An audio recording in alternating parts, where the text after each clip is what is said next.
A partir da decisão do ministro Alexandre de Moraes, muitas dúvidas surgiram qual seria a reação do governo dos Estados Unidos em meio ao tarifaço e também as sanções contra o ministro Alexandre de Moraes. O Departamento de Estado americano fez uma postagem na rede social X, justamente falando sobre quais podem ser as consequências do governo americano. Nós temos aqui, inclusive, o governo de Donald Trump diz o seguinte: o juiz Moraes, agora um violador de direitos humanos, sancionado pelos Estados Unidos, continua a usar as instituições brasileiras para silenciar a oposição e ameaçar a democracia, impor ainda mais restrições à capacidade de Jair Bolsonaro de se defender em público não é um serviço público.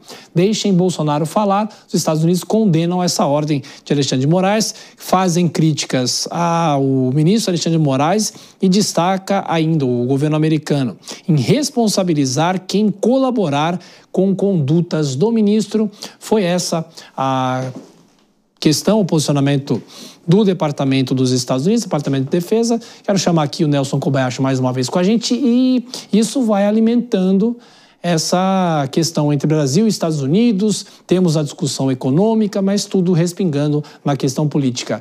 É perfeito, ou cabe ao governo americano fazer uma reação de um assunto interno aqui no Brasil? Voltamos a essa discussão, Kobayashi. Essa é a discussão da soberania, né? Até que ponto a crítica sobre o que acontece em outro país está dentro ou não do ataque à soberania do outro ou da própria liberdade de expressão que lá nos Estados Unidos funciona, né, Tiago? Em relação a este último trecho que você traz, a possibilidade de punir aqueles que concordem ou que apoiem as decisões do ministro, eu entendo como uma clara mensagem aos outros integrantes da Suprema Corte, aqueles que podem convalidar, referendar em um eventual recurso essa decisão do ministro Alexandre de Moraes. É uma mensagem também que está sendo passada. E aí a gente vai vendo essa corda tensionando cada vez mais, né? Se a sanção a um ministro, o relator, gerou todo este embate de lado a lado, o que pode acontecer se isso se estender aos demais membros da primeira turma, por exemplo, ou ao presidente da Suprema Corte no Brasil, ou a outros atores políticos aqui do território nacional, do Poder Legislativo, por exemplo, que eventualmente não se manifestem, não se posicionem em relação ao que os Estados Unidos entendem ser o cabível neste caso. É uma situação que politicamente toma também desdobramentos imprevisíveis a partir de agora, em se tratando da relação Brasil-Estados Unidos. Presidente Lula, Alexandre de Moraes, Suprema Corte e Donald Trump. Henrique, criticamente pergunto sobre essa reação do governo americano, se é algo que acaba alimentando ainda mais esse conflito diplomático entre os dois países, se é uma afronta à soberania, não é? Quero ouvir o seu posicionamento. Valeu. Tiago, eu diria que não é uma afronta à soberania, justamente porque, na verdade, qualquer país, isso acontece muito quando existem decisões internas, e vamos lembrar que isso aqui não é uma decisão processual comum, nós estamos falando de julgamento de um ex-presidente, né? E esse presidente tem aliados, esse presidente também representou um período de parceria entre dois países que são grandes parceiros comerciais, como Brasil e Estados Unidos.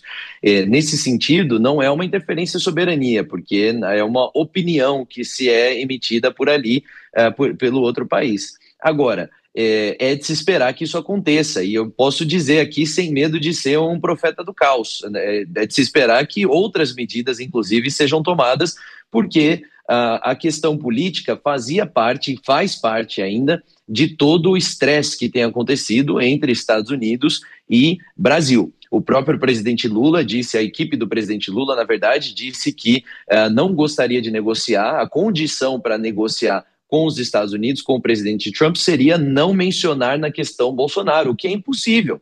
É impossível de dizer que essa não vai ser uma carta sendo falada na mesa de negociação, que a negociação vai ser meramente econômica, porque para o presidente Trump é importante entender como é que se dá isso. Agora, também é importante a gente fazer um recorte aqui, Tiago, que não é uma questão de mero capricho ideológico do presidente Trump. Nesse momento em que os Estados Unidos está se redefinindo na questão de orientação comercial, de orientação internacional e geopolítica, os Estados Unidos também têm feito a pergunta internamente: quem são os nossos aliados? o Brasil sempre foi um aliado americano no hemisfério sul. Claro, numa política externa muito bem feita, muito traçada por parte do governo brasileiro anteriormente, de ser pragmático. Hoje, infelizmente, esse pragmatismo não existe mais. Então, o governo americano tem perguntado: o Brasil está mais ao lado da outra potência mundial que arrisca a hegemonia americana, que é a China, ou o Brasil ainda continua como sendo alguém que compartilha dos mesmos valores e ideais como os Estados Unidos, que os Estados Unidos, né, no caso. Então, ele está tentando entender qual é o papel do Brasil nesse cenário internacional e geopolítico. E o Brasil não dá cartas claras, na verdade, tem dado cartas claras dizendo que tem um alinhamento cada vez mais com a China, não só na questão comercial, mas também ideológico bastante promissor. Ou seja, esse é um cenário preocupante e vai inspirar muitas outras ações, Thiago, por parte dos Estados Unidos.